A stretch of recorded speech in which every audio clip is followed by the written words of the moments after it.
Okay, welcome everyone to the programming bootcamp. My name is Rohitash Chandra, and you can call me Rohitash or Rohit. Both are fine with me. A bit about me. I am a senior lecturer in data science at the University of New South Wales. I joined this university from 2020. Before that, I was in the University of Sydney for 3 years on a fellowship. And I'm originally from Fiji, born and raised there. I did my PhD in New Zealand, graduated in 2012, and I'm very passionate about programming and artificial intelligence and machine learning. And I think some of you may have seen my UNSW profile as I placed that in the message. Right. This is so exciting. And some of you may be thinking, why am I doing this? And I'm also thinking, why am I doing this? Which I was not supposed to do. And I realized that it's a lot of work to prepare something like this. And it's going to run free and fully open source. So while I was in Fiji, I was heading a NGO called Software Foundation Fiji, and it's still active, but not so active now. But what I was doing, we were running Linux workshops in Fiji and open office and all these open source technologies. And I realize now that the last time we did that was in 2015, but it was a lot of fun. So doing something where we get to contribute back to the community, I always love doing it. So there was this part of missing in the activities I do. So and I thought, let's do something where we can contribute back to the community. So we started with a small number of participants, and then it kept on growing, and I couldn't stop people from registering. And I was like, whom to stop? Everybody needs to know this. People want to know how to program in Python, and there's a lot of material online available. Anyways, I'll just quickly share my screen. The purpose of this session is this is more of an introductory session. Let's see if you can see me. Right. So yes, so this is a introductory session. Basically, supposed to just give you a brief background of what we are going to cover, and we'll try to go over some very basic coding examples. Please feel free to write on the chat and introduce yourself to the class, so that others know who you are. Just one line of introduction, maybe line of what program you are doing. So this is an introductory session. I have introduced myself, and if it was a small class, we would go around the table. But since the class is so large, we just use the chat to introduce ourselves. So please introduce yourselves in the chat. And I'll just have some tea.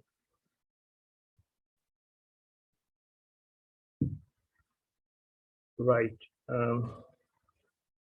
Probably, when you introduce yourself, tell a bit about your program of study, if you are in the industry. The reason is, you could also leave your email if you want others to contact you, things like that. So one of the key things here is the Google Groups. I always loved Google Groups. The thing is, we've worked with a number of strategies in the past with workshops and things, and used LinkedIn to notify people. We used Facebook groups and things like that. But Google Groups is good where, like you get email notifications, and whereas in Facebook groups, basically not everybody is on Facebook, but everybody supposed to have email account if you want to do something like this. So Google Group works quite well. The reason I've opened this Google Groups part is because you can always, when I post something, you can do a reply to all or reply to me. And you can also make new conversations there.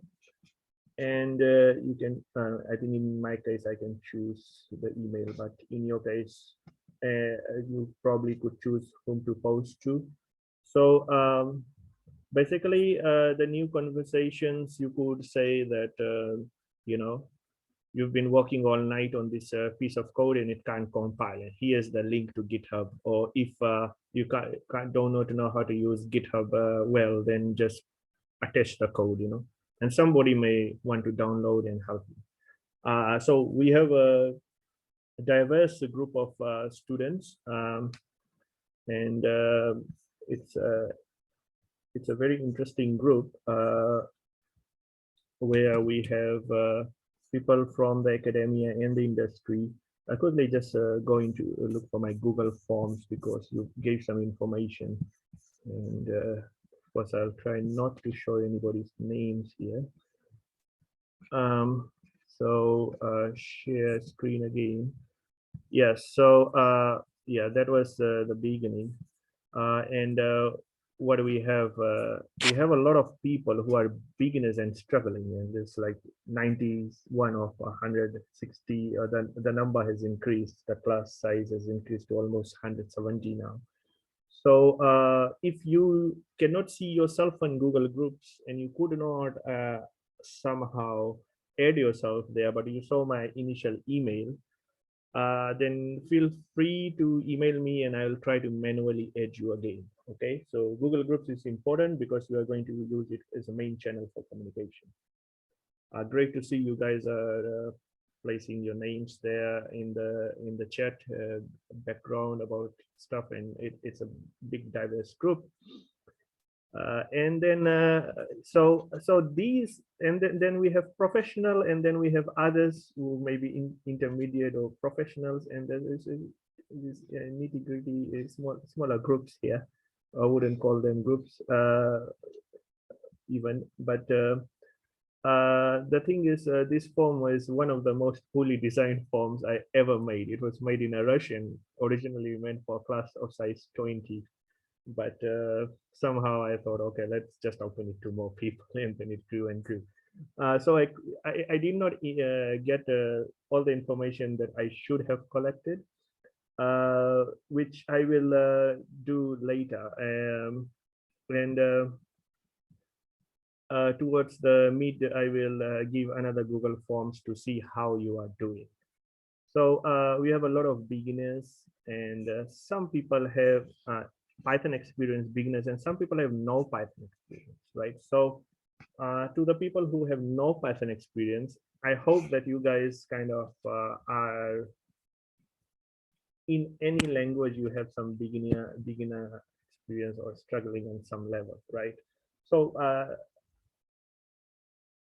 I hope so. So when did I learn Python? When did I learn programming? I learned programming when I was in year one of at the University of the South Pacific in Fiji, and this is year 2003. We did not have internet there, and that was programming in C++. So I had no high school programming experience, although I learned a bit of how to use computers in high school, which is very limited. So I did struggle a lot, and C++ is a more difficult language to learn. So all those people who are here and here, I know how you feel because I have been one of those guys. These days, you see a lot of students are exposed to programming in high school, and they have this Java, applets, Python, and then you have internet. Everybody can use the internet. Unfortunately, in my days, I did not have a computer at home, so my first year programming was very difficult. I had to spend a lot of time on campus. So the reason I'm telling you all of this is that I want to be your guide, not just somebody technical guy who is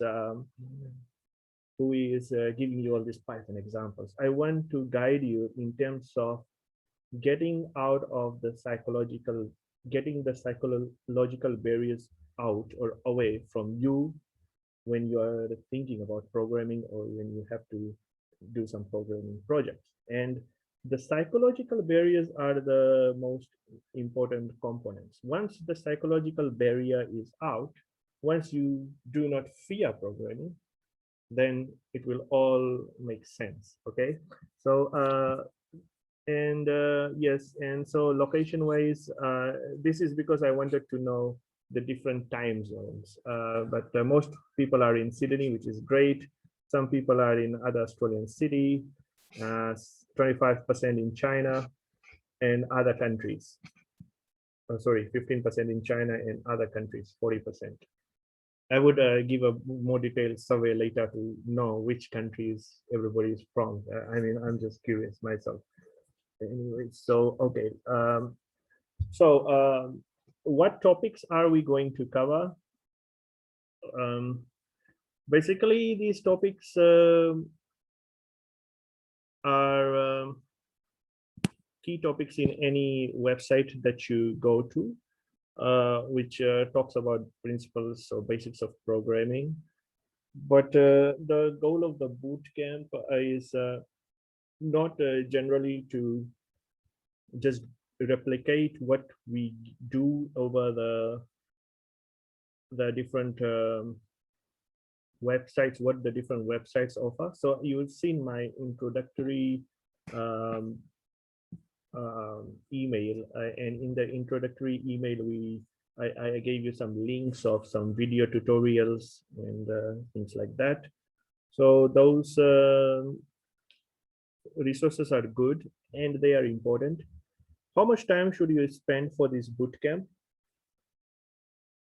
I would say as much time as possible in your case. In my case, I'm giving a 2 hours, let's say on Friday, right?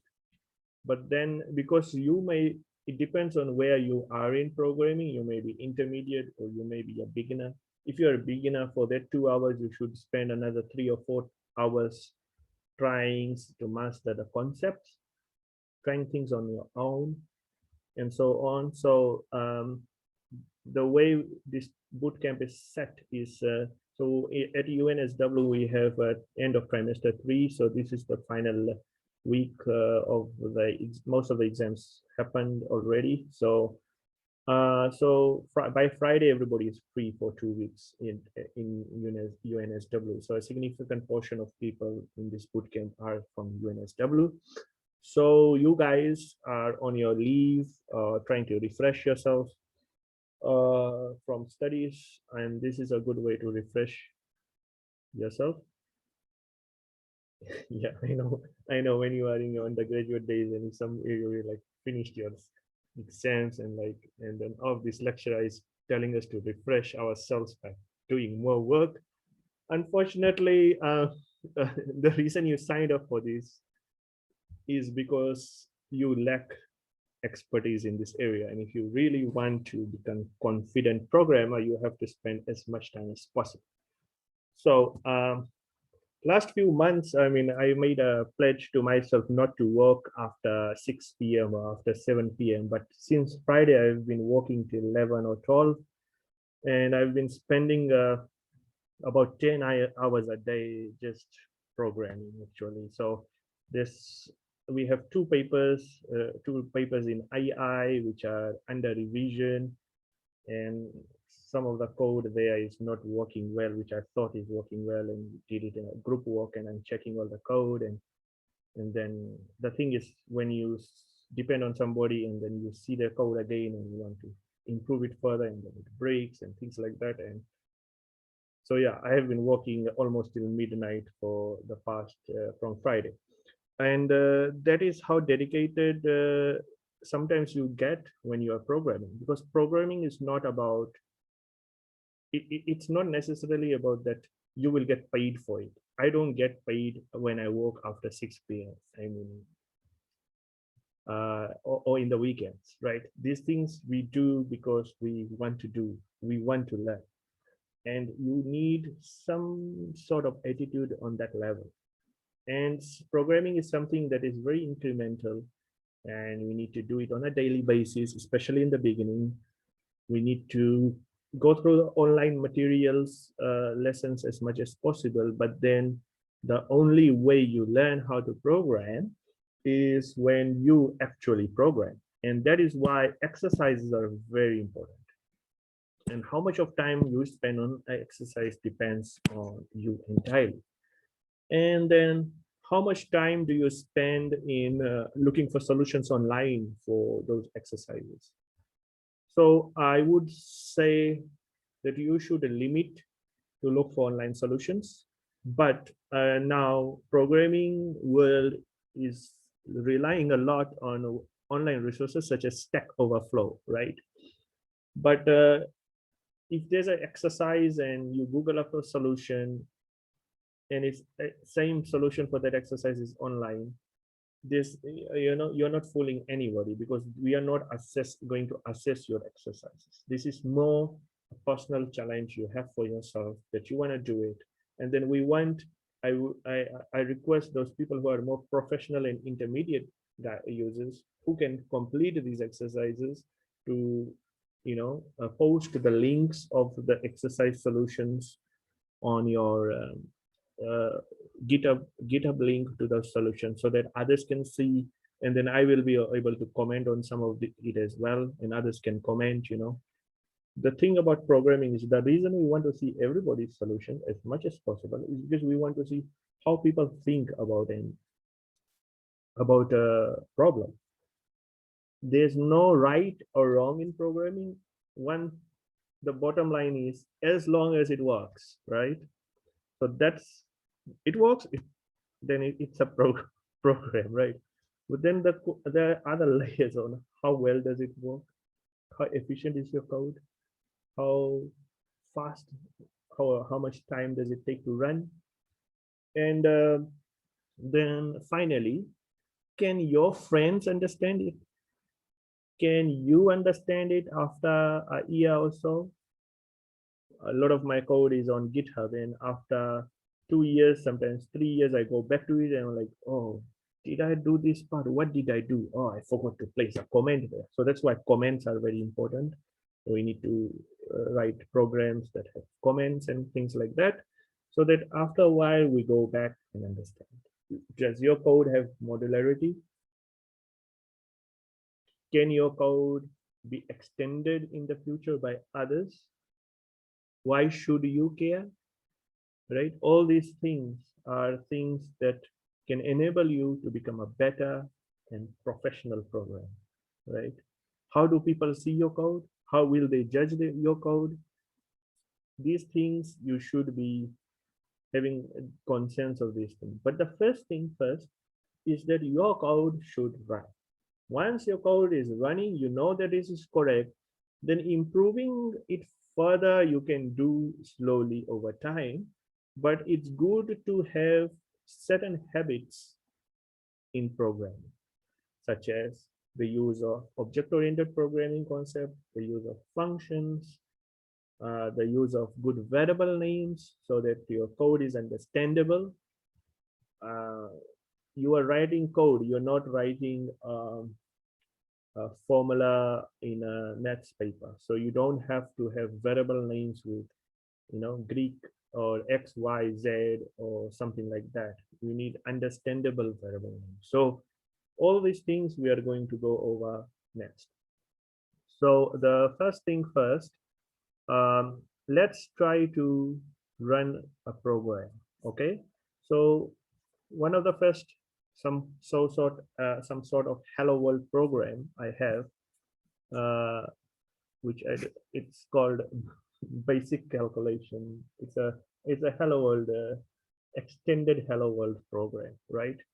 So this is a very basic program. It's called basic calculations. And what do we have? We have two functions here, or three functions here, and then we have something calling those functions, right? So before we do this, you would be like, what are functions? So okay, I should go a step back. I should go a step back. I know a lot of you there may be so used to the Jupyter notebook, right? So, and you love to see things in a Jupyter notebook. So I would quickly open a Jupyter notebook. And in Linux, so basically in Linux, this is my Linux terminal.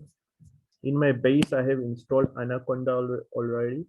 And with Anaconda, I have installed all the things like NumPy, SciPy, scikit-learn, all those things. In Python, there are some commands. Sorry, in Linux terminal that is good to know. One command is top. Top basically means you can see the list of programs running in your computer. Okay, so that's top. And I was just because I do write these programs that do parallel processing and things, so that's what I've been working in the last few days. So if you are on a folder, you can just basically do ls, then basically it lists all the content of a folder. And cd, basically cd dot means you're going one level back. And then you do ls, for example, then cd, and we're going back to the folder. We'll do ls.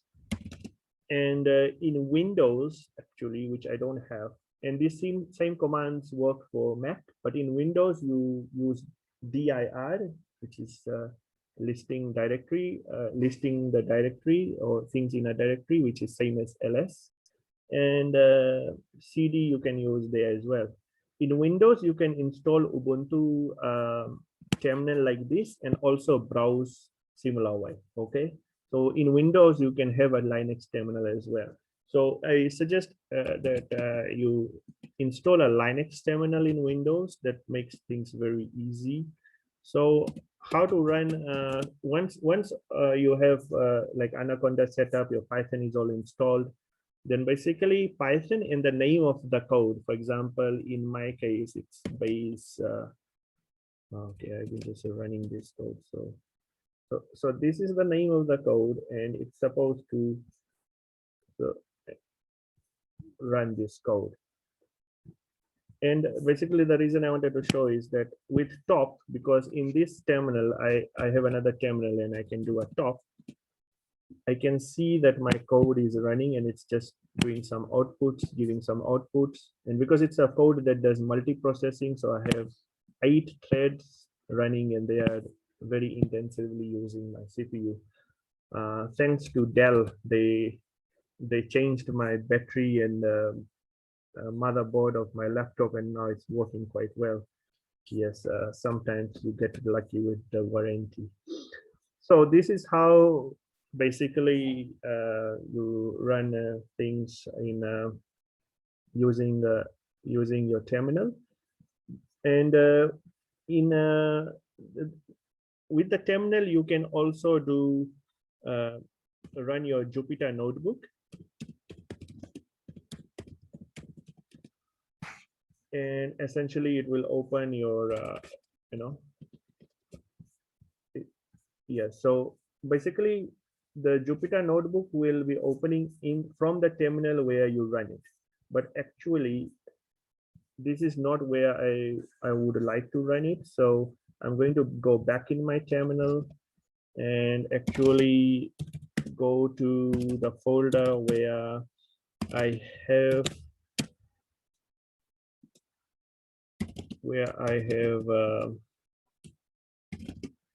this Bootcamp.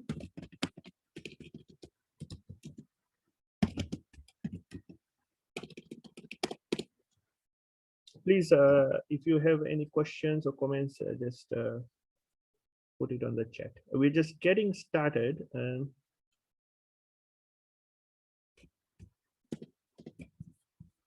Yes, so I'm just looking for the folder where I have this programming Bootcamp. So these are the contents of my folder. So now you can see how these commands.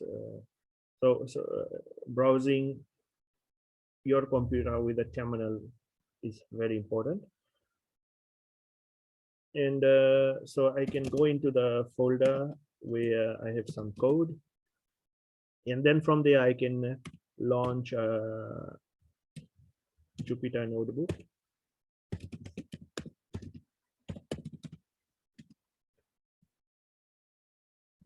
For those of you who do not have Jupyter notebook installed, you can just do a simple Google search on how to install Jupyter notebook in Windows, Mac, or so this bootcamp, we are going to use various resources, and Jupyter notebook is one of them.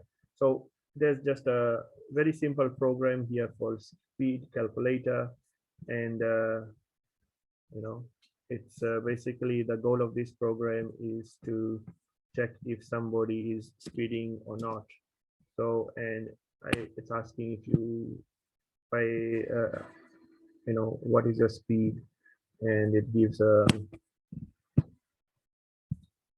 feedback.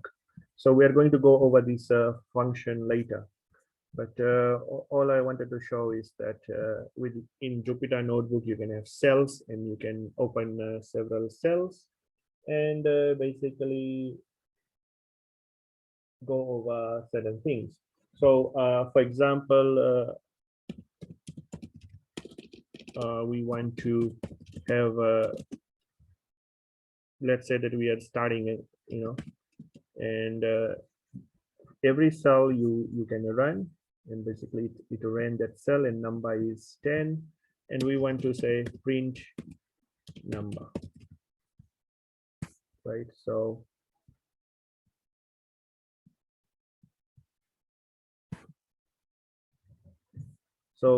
this is an example of how you can do this with the Jupyter notebook, but we are not going to use a Jupyter notebook. Mostly we will just use VS Code. And so VS Code, this is how it looks like. What you do is once you install VS Code, and I've given you links on how to install VS Code, it's basically an online, not an online, a desktop based programming environment, or what you call an IDE, integrated development environment. And VS Code can work with a number of programming languages, Python, Java, C, and so on. And you know, when the first thing that you should do probably is go to this link, the GitHub link, right? The first thing you should do is go to code here, and then just copy this, Control C, copy, right? And you could go into your any terminal and clone this repository basically. And the way you do it is it's called git clone.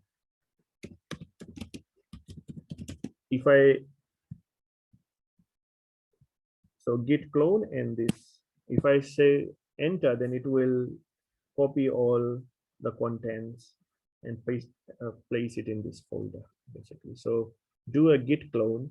If you can't do git clone, then what you can do is you can just download zip and open it in your desktop, that folder. And in that folder you will see, you know, the contents session 1, and you have these basic functions, basically basic code in Python and Python notebook.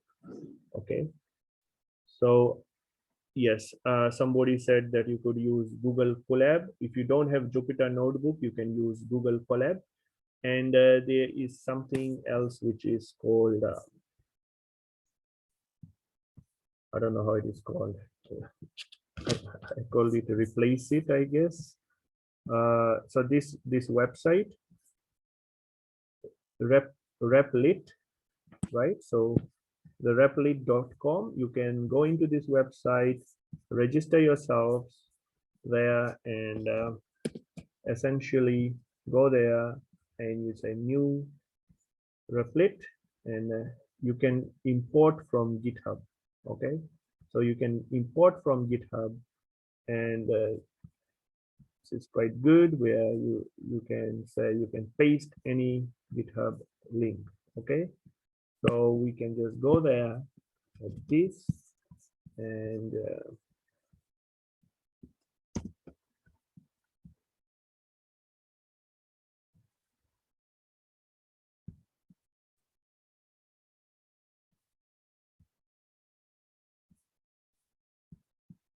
so you have to authorize. I don't know if you, I mean, because I am the author of that, then I can import it. I wonder if you can import it. Can somebody try importing the GitHub repo and see if they are successful, and place it in the chat?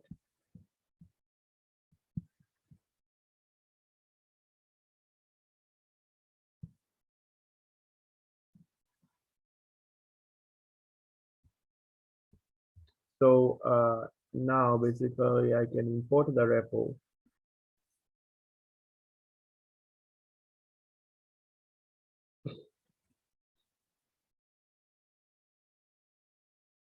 Oh, that's great. So it did import, and now all this I can see in this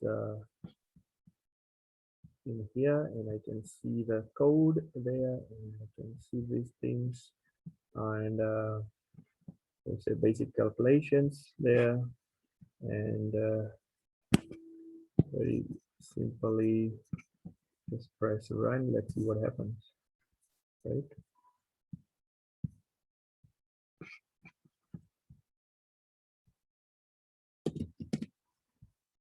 Okay, so basically it's good to use the shell, and basically that's a Linux terminal, and cd cd then space pre, then you can put a tab, right?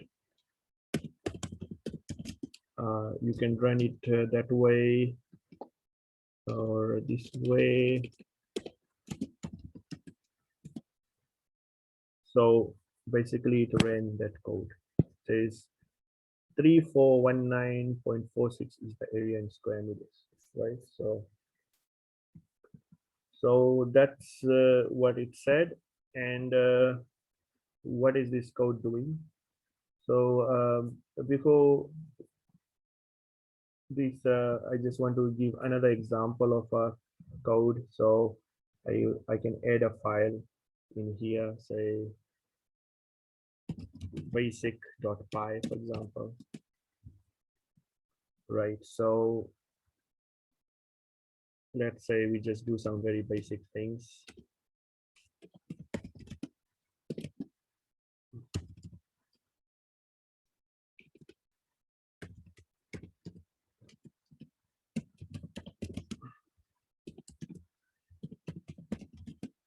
Right, so I think it automatically saves, so you don't have to worry too much about saving.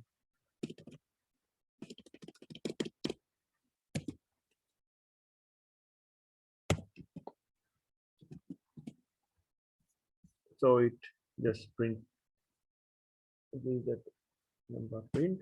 So basically what it is, it's just a very simple program where we are assigning a number to a variable, right? So let's say the number is decimal. So we want to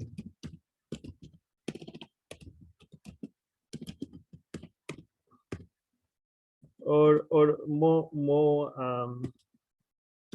descriptive.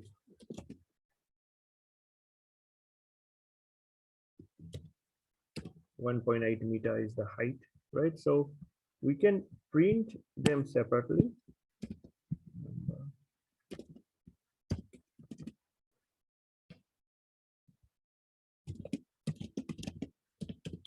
So this is an example of very basic example.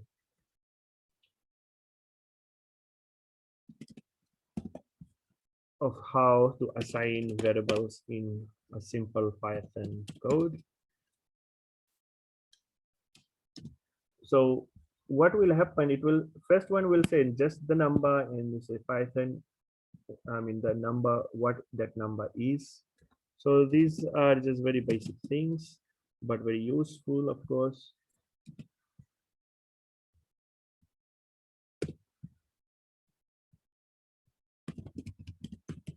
If you have zero experience in programming, then I will show you an example of the first error that we get. So this is an example of an error. So I tried to do, what I tried to do is run basic.py, but then I got an error. Okay. So what does this mean? It means that there's something wrong in my code. And how do we go and fix that code? Because it says in that file basic in line 12, we have some problem. It's decimal and it just says invalid syntax. So Python compiler tries to,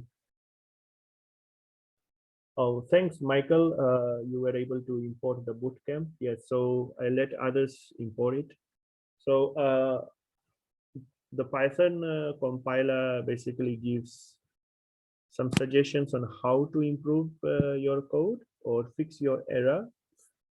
And the major challenge of programming is fixing errors, right? So a lot of people kind of give up programming because they can't fix the error. Now, how do you learn how to fix the error? Is by looking at more and more examples, okay?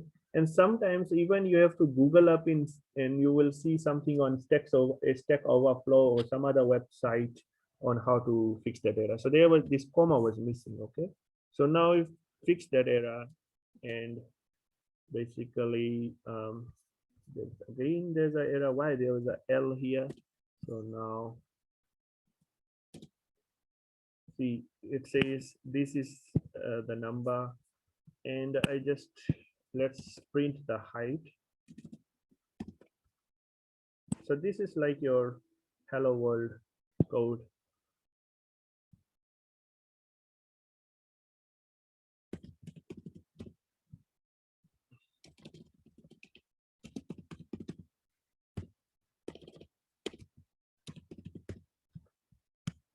Right, so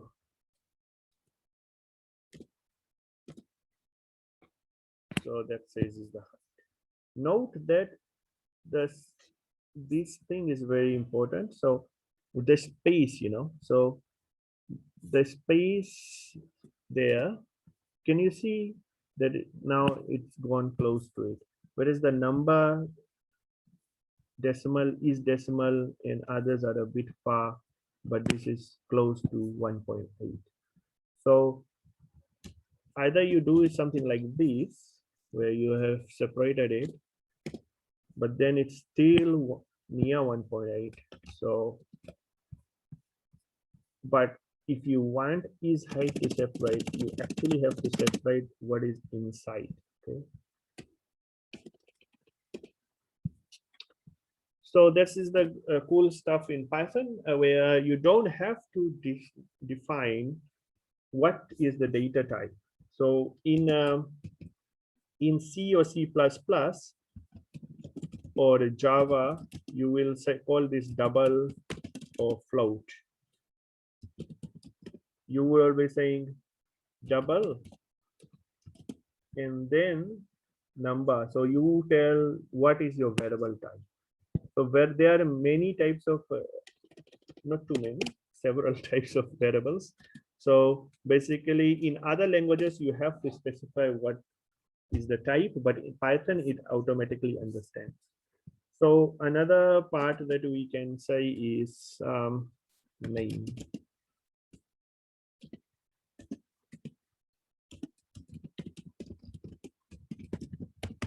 Note that in here, all of them is lower, but in here, the name I have first letter is upper. So I think we can take a few minutes where I want everybody to, import this, go to replace it, just import the bootcamp as I did. And write one very basic program. Let's just do it. Okay, so I give you 5 minutes to do this, and once you have done and written a basic.py and some examples like this, then you say done in your in the chat. Okay, just say done in the chat.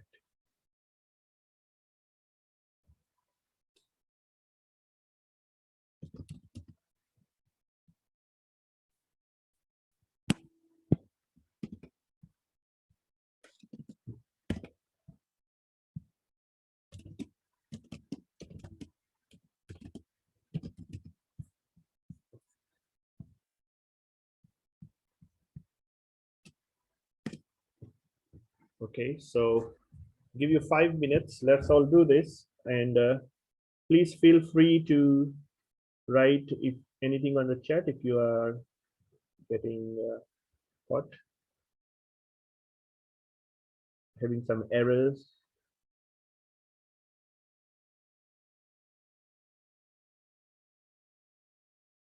Are we doing this? Please repeat. Or yes, the website. I'll put the website on the chat. Yes, do this on in the website.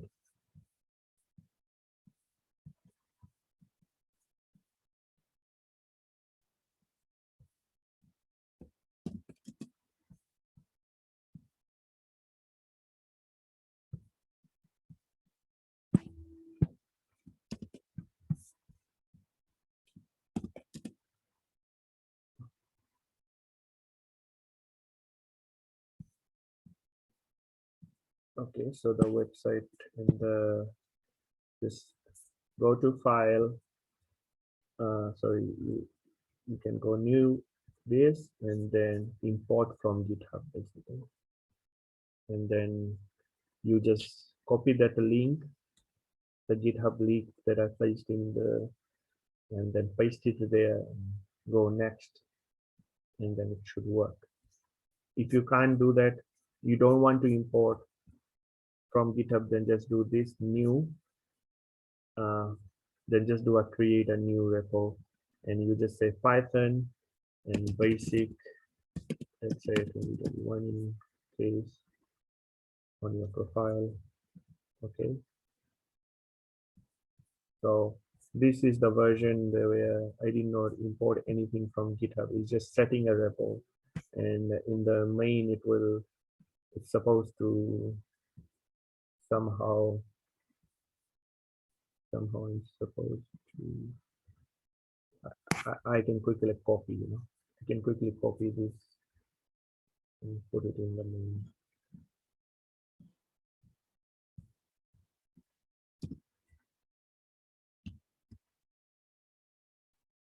Okay, so thanks, James. Well done. James has done this, and let's see how others go. Import and run. And if you don't want to import, or somehow it gives you some error, then you can make a new repo. Yeah. Yes, I know you don't want to type, so probably I'll just write this in the chat. You can copy that. Okay. Please replace my name with yours.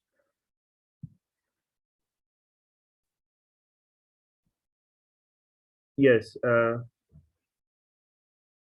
Those guys who want to just use Visual Studio Code, you can just clone it to Visual Studio Code, but I haven't committed it, so let me quickly commit it first. In the so how do I do a new file?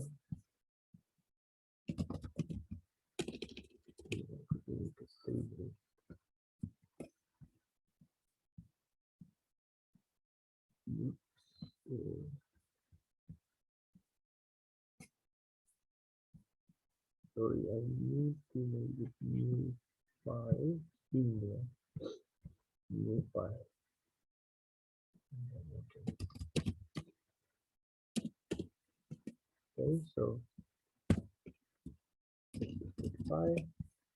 this is in my VS Code. And generally, you can use VS Code to directly push code on GitHub, or you could use some other software such as GitHub, like Git cracking, and I gave a link of this. So it basically asks me to what I want to stage, so I can stage this, and I can stage that. So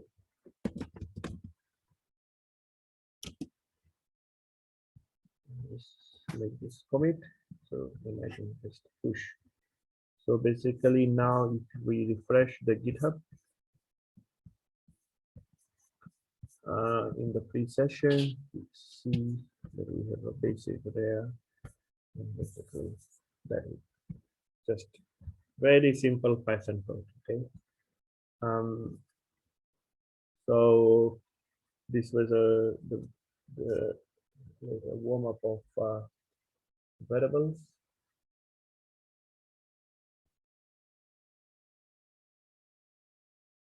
And the rest you could read the example links that I gave, go throughout the tutorial in the link that I gave here. Right, so just go throughout this tutorial, read read all of these Python introduction. Okay, so variables, types, conversion, and either use VS Code or ripple it and run. Okay, so now I just quickly run this in. Note that in VS Code you should be in the same folder. If you just open VS, if you just open the repo and you want to run it, there's this on top, run code, right? Then it will give an error at times when you are not in the same repo. But if you are in the same folder, we are in the folder pre-session, pre-session, so we can see this, right? Because we are in that folder, here. But if we just open this, if you just do a open folder, and let's say you cloned your repo and then you are doing an open folder, in the beginning, because you do not select the current folder at the moment, our current folder is this, so we can run things there. So so this is where you just go on top and say run code, and then the other option is run code in a Python terminal, and that's the one that runs code in a Python terminal. So it ran this code speed function, and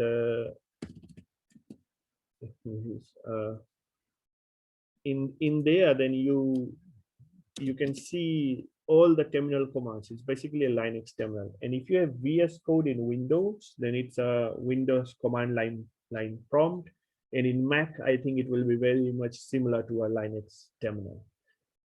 So you need to just basically type Python if you want to run. So at the moment you can see, because I just opened it, when I do a ls, I am at my top directory in my Python bootcamp, but I need to go into pre-session. Then I do a ls. Then when you know that you are in the folder, and then you can run that code from there. Basically, you just type Python in let's say basic.py. So it ran, that much. So we can see that an example done here, and this example is done in here, and then this was the one where it was not imported from GitHub, and then we also have one where we have the one that's imported from GitHub, which is this. where we can see the rest of the repository, right? So, right. So, any questions so far? Okay. Just take a quick moment. Okay, we'll take a quickly 2-minute break. I mean, it's supposed to end in the next few minutes, but I will just keep on going for another 20 minutes. Okay, so let's just take a 1 or 2 minute break. Please go and get some water or tea, and then we'll continue.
Okay, welcome back.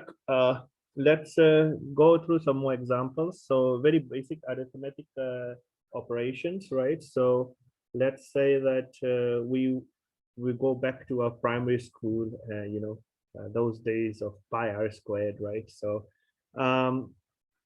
those days basically where we were calculating the area of a circle, the volume of a cylinder, area of a cylinder, and things like that during our primary school manually, right? And basically our teachers were giving us the formula. Those were nice old days, and we used to be examined that way.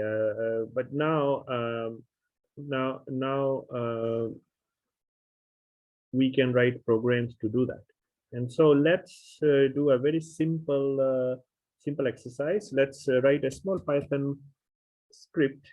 We just append to this script. So that would be about area of circle, right? So let's calculate. So I would like to print that. And so what is the area of a circle? Is basically pi r squared, right? So before we want to find the area of a circle, we will have to ask users to assign that value, right? But let's say that we manually assign that already here. 12.25 is the radius, right? And we know that pi is 3.14. So to calculate area of a circle, note that in Python, the way the names are written, you usually use a convention, and one convention is that you try to keep everything in a small, or you could say like this area. So that's one convention. So it depends what you want to use. Okay, so I think generally this one is not used that much. Mostly it's something like that, and you connect to keywords with an underscore because it represents a single variable, right? So you say pi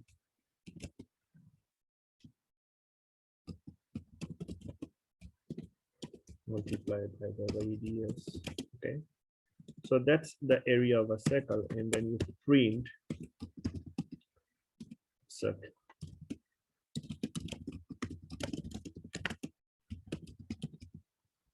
Okay, so let's try to run this.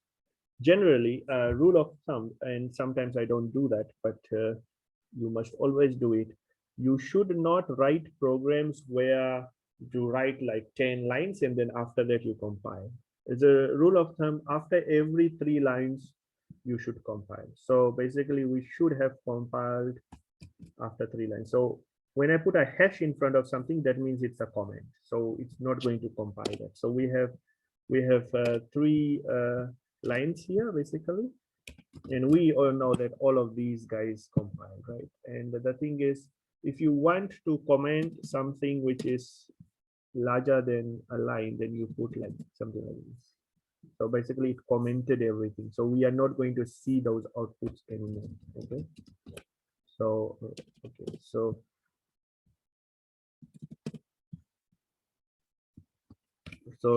let's just run this. Okay, so it just says let's calculate. So all these things, these variables were assigned. We can see it being assigned, but when we run it, we don't see anything. It's just saying let's calculate. Why? Because by default, the variables are not going to be shown or printed. Okay, you are only going to see outputs, and the outputs they were which comes from the print statement. Okay, so that's why, but it compiled all right. Okay, so this is just multiplication sign. Let's say that you forget that sign, and you can see that if you remove that sign, basically it gives an error. It says that syntax is invalid, right? Because that sign is missing. The compiler doesn't really know what's the actual formula for the area of a circle. The compiler doesn't know. The compiler only checks the syntax, and according to the compiler, you cannot put 2 variable names next to each other with a space there. It basically doesn't make sense for the compiler because it doesn't know what to do with this. And what it does, it computes this thing and places whatever is computed here into the memory there. Okay, it worked. Sorry, the size was just too small, and now I think it looks better. Right, so for the compiler, it's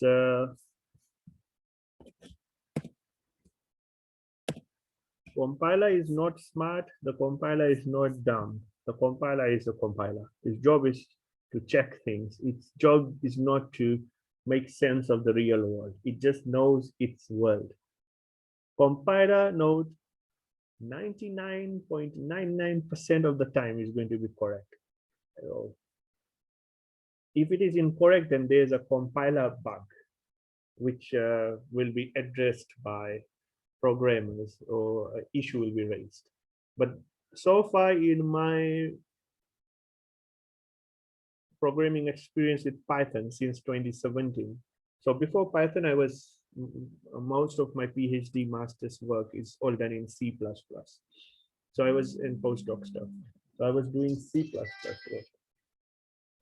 So yeah, so I have, during my C++ days, I did find a problem with the compiler once. And in my Python days, I've seen some problems when you do multi-processing programming. That's the most difficult type of programming with Python that you'll encounter.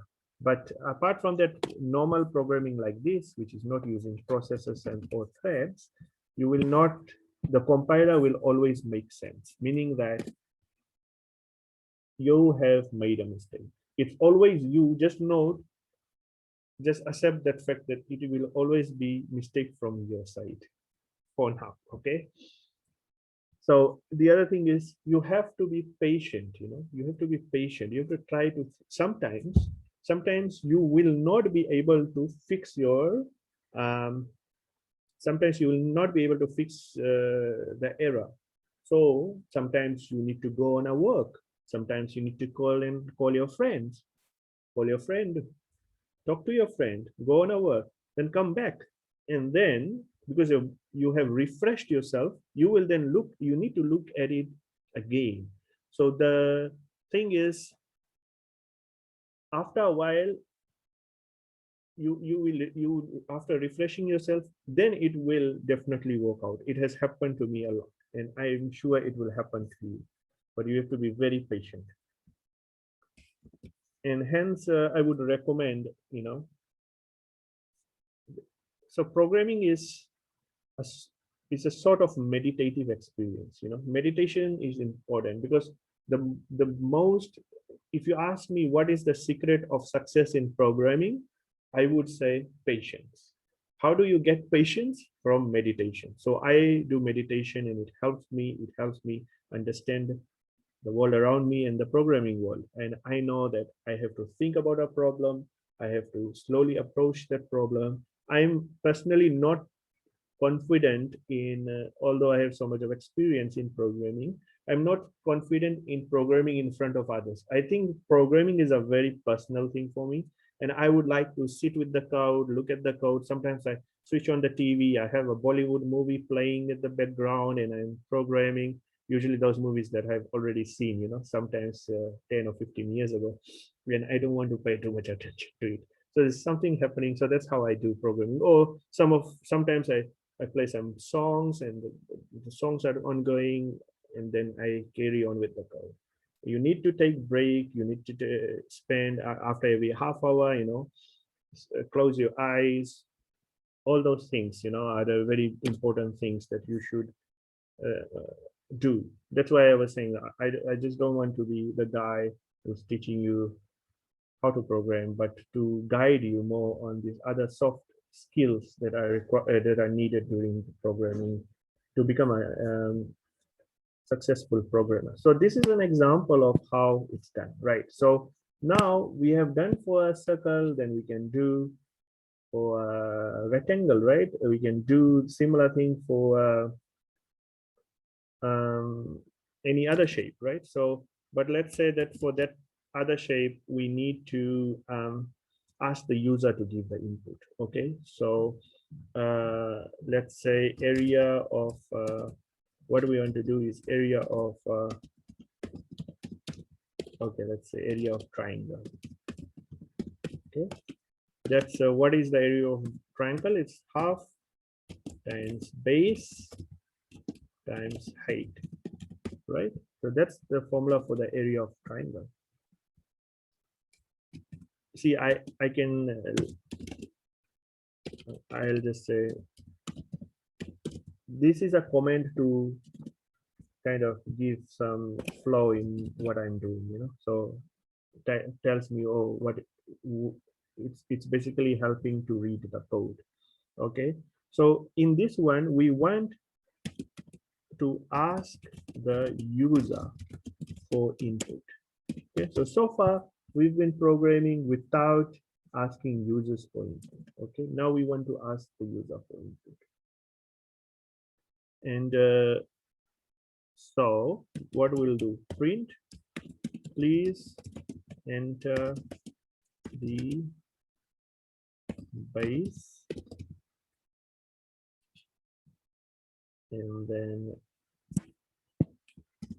similar thing, please enter the height. Okay,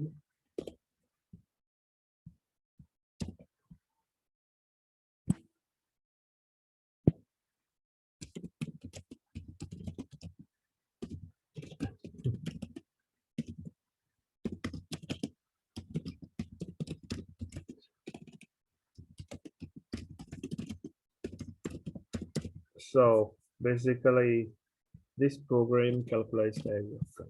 Okay, so that's what's supposed to be print. Let's, I said two, I said 3 lines, but okay, I'll stick to my the policy. After 3 lines, you try to compile. It says I have an error. Why? It says invalid syntax. Why does it have invalid syntax? Because you can see the top one, we have this, and now here there's nothing inside of it, right? Inside the print. So we have to ensure that that is what's there. You know? Some very basic stuff.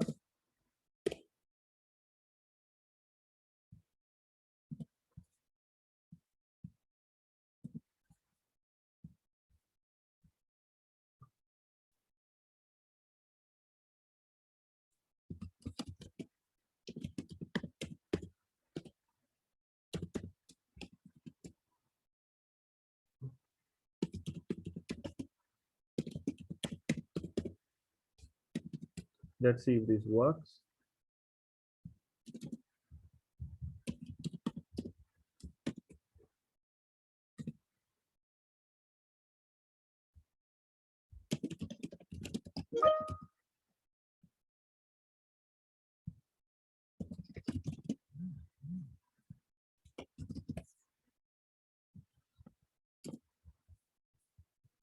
So now we can see that the calculation for the area of the circle, that code is there. Then after that it says good day mate, please enter the base, please enter the height. Then it says 22 is the base. So basically the command to use is input. Okay.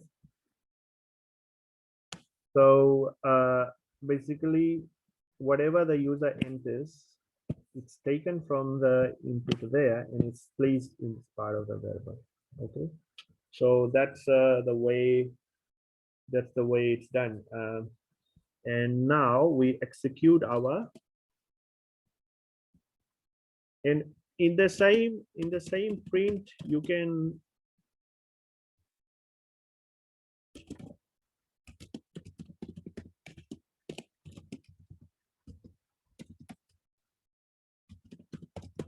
right, you can say that R. Okay, so now let's see what it does. So we have base, height, and then it gives an error. I wonder why.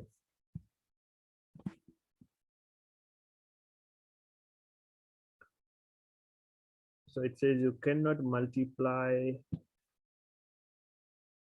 Yes, so because the input that we got, they are taken as when by default when you ask for input, then it's taking that as a string.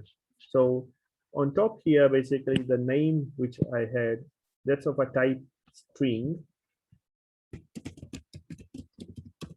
It's called string, okay. And then this is a double or float. And then essentially this and is integer, right?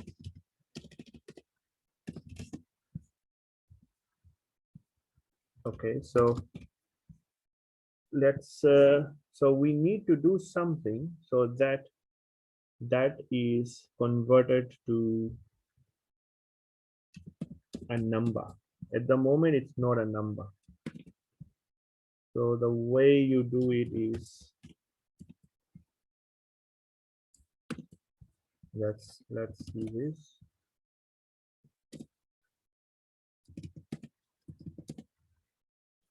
So it's now saying that 22 and 33 are the base and height respectively. And then it did this computation, but it didn't say anything. Why didn't it say? Because it's not, it does not know what to say. We have to tell it. Okay, so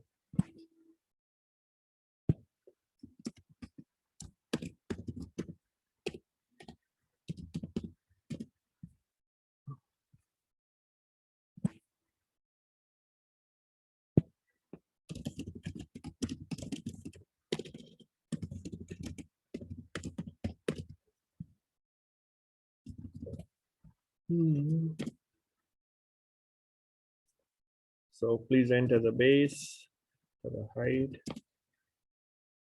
So, and then it's gave the area of the triangle. Okay. So I'm going to basically uncomment all of these. So this is like your very basic tutorial here where we covered variable names, example of strings, these are example of string, and how to do input and output. Okay, so number of things we covered already. So that let me quickly push that in there in the repo.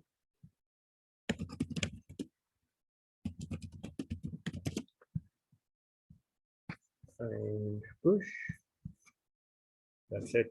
Okay, so you would be able to see it. You can download, pull it, and you can use either of these technologies.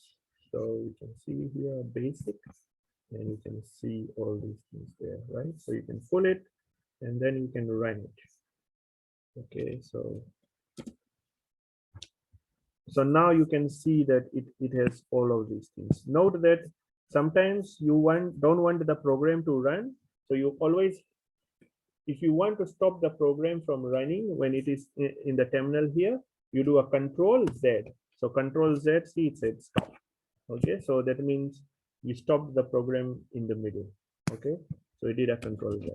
So that is an example of how basic things are done. And let me quickly jump to another example of some basic functions. So what are functions? Functions are basically ways to provide modularity in your programming. Modular design, meaning breaking things into parts, breaking things into parts, and sometimes using those parts to build bigger parts, right? You have components. Most machines have different components. So one such example is the calculation for volume of a cylinder. Okay, so the volume of a cylinder, we know the formula for volume of a cylinder is area of the cylinder multiplied by the height. That gives the volume of the cylinder. So here you can place something like this, global constant, or there's another way to do this, but not so important. You can read about it here, how to set globals. But the focus here is that how do you define functions? So the way you define functions, what we did previously, we did not have any structure in our code. You see here in basic, we just kept on going. So in here, basically, we can develop structure in our code by defining functions. So different functions, basically different, or you can think of it as components, do different things in your code.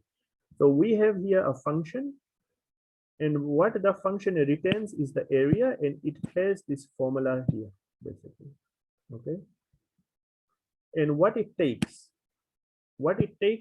function takes is called a parameter. The parameter here is the radius. We have another function called volume of sphere, right? And then we have a function called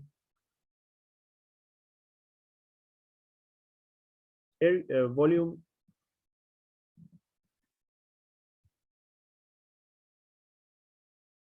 of cylinder, right? And we can add more of these functions. At the bottom, you have a list of formulas, very basic formulas. So this is what you can do at home. And then basically you can also try to ask the user to input information such as a base radius, right? So you can do all those things. So below, so these are the three functions, and without So let me just basically comment those three functions. Comment what's below that, right? So when something is commented like this, the Python compiler will not see that as code. It won't care about it. Basically, commenting things means that we tell the compiler, hey, don't care, right? So basically, so we go basic.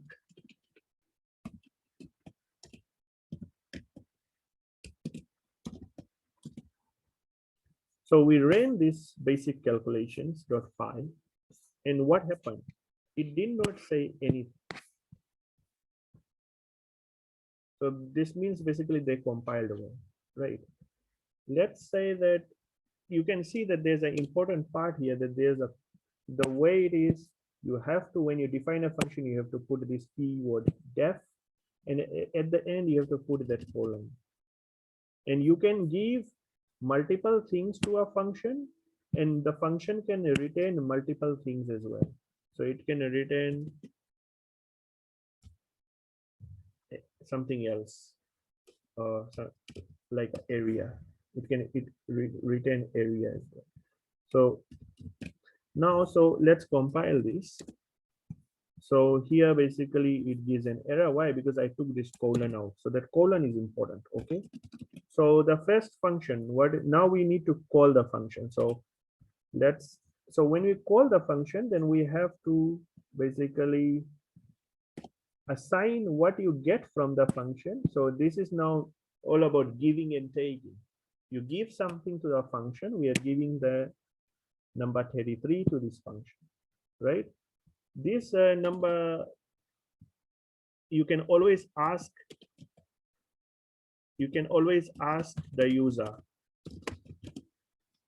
right? This is for you to do as exercise. You ask the user for this number, but at the moment I'm just placing 33 there. So if you ask the user for that number, which is the radius, at the moment the radius, I'm just saying, you can say radius 0 or 33 like this, or you could put it like this here. It means the same. Okay, this is a better programming style. Okay, so we said, okay, radius is 33.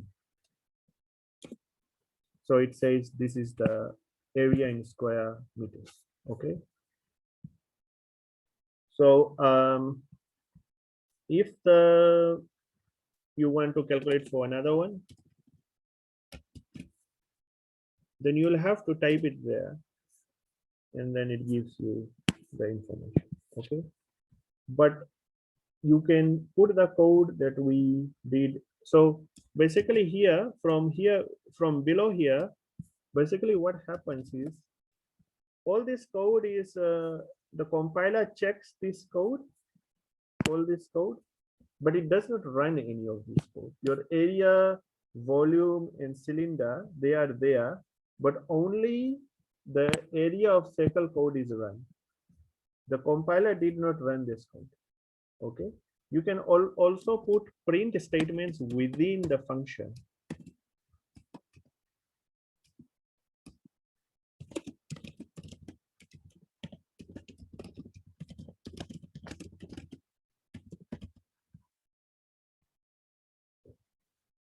So you can put anything here. So I'm just saying, so the same answer is there, but the first one is the one that's already the print statement in the function. Okay, so I just put this there. So now basically we take another function called volume. Okay, now the volume basically can calculate, takes the radius and the height. Okay, so if I run this, basically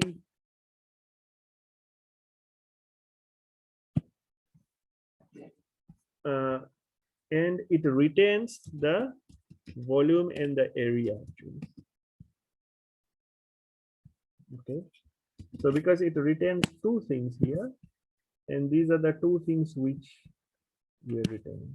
Note that the file name the variable name does not need to be the same as it's here, you know.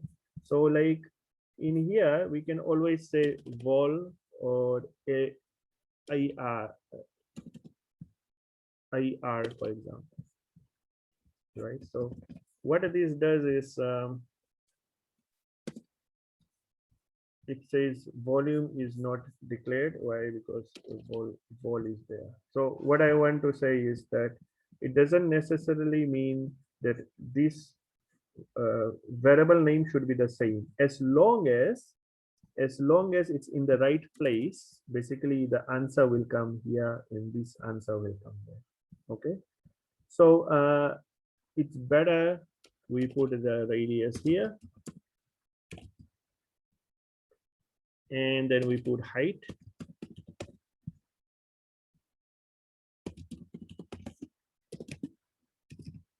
for example, that.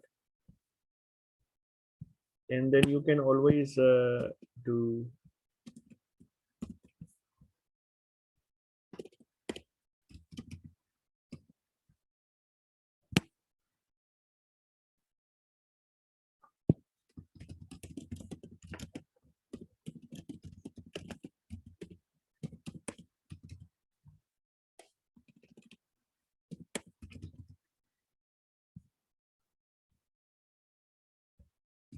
so it's the area at the top of the cylinder.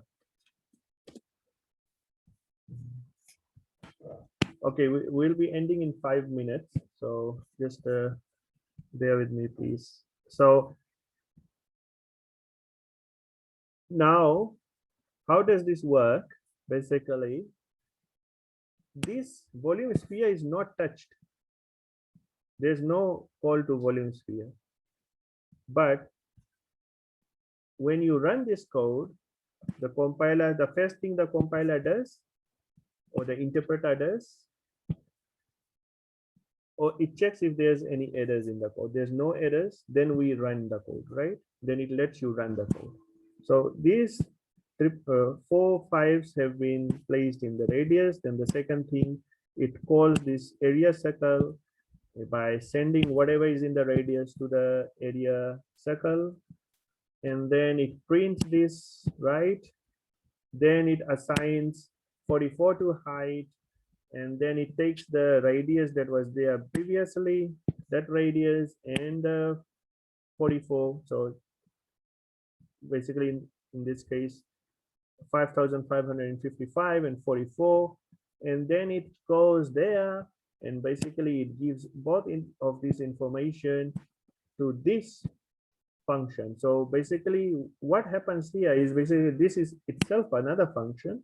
So it goes and calls this function, and from there it calculates the area, and after that area is calculated, it returns that area to the calling function.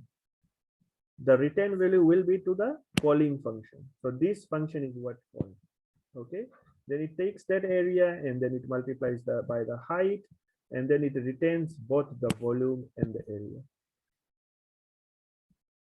Okay, so it can be any other shapes that kind of build on each other, or it could be just the shape. So here's a list of exercises you can do. Go to this page and then add more of these things there before Friday, and basically also add things such as ask the user for the information. Do not put this information here manually as I have done, right? So that's the exercise, warm-up exercise for you, and that will help you kind of run things. On Friday, we are going to officially begin the session, and basically there we are going to cover this next one, the speed function, and if and else statements, and then from there onwards we are going to do more examples. Okay, so this is all for today, and let's see, this runs. Yes, it all runs. And now I open the floor for questions or things that you want me to go over again on Friday, and you can say it or you can put it in the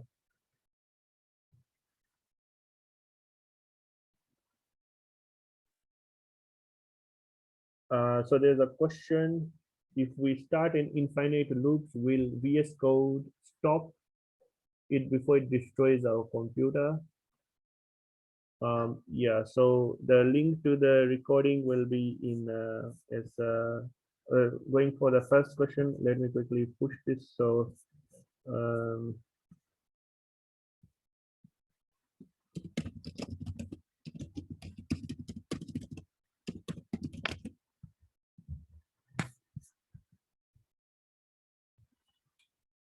okay. So the question, I'm not sure if VS Code is going to stop if you if we start an infinite loop. I don't think VS Code on its own will stop, but I may be wrong.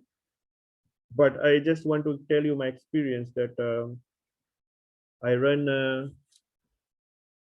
I have experience, as I was showing in the in earlier, that I was running this multi-processing code, and what happens is that sometimes I've been running it for the weekend on a laptop and sometimes, and this is the days when I was in Fiji with our research experiments, and the laptop would get heated up, and basically it will not stop the program, but a time will come when your motherboard will tell the laptop that it is too much of heat, and basically then your program will end.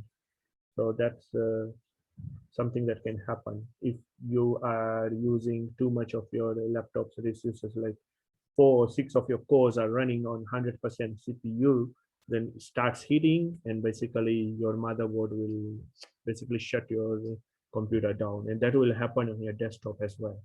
But if you run some while loop or for loop, it won't. I don't think it will happen. Okay, so that's all for today, and I'm now going to stop recording, and basically the thing is here, right? Okay, and you are free to now use your mic if you want to ask any questions. Thank you.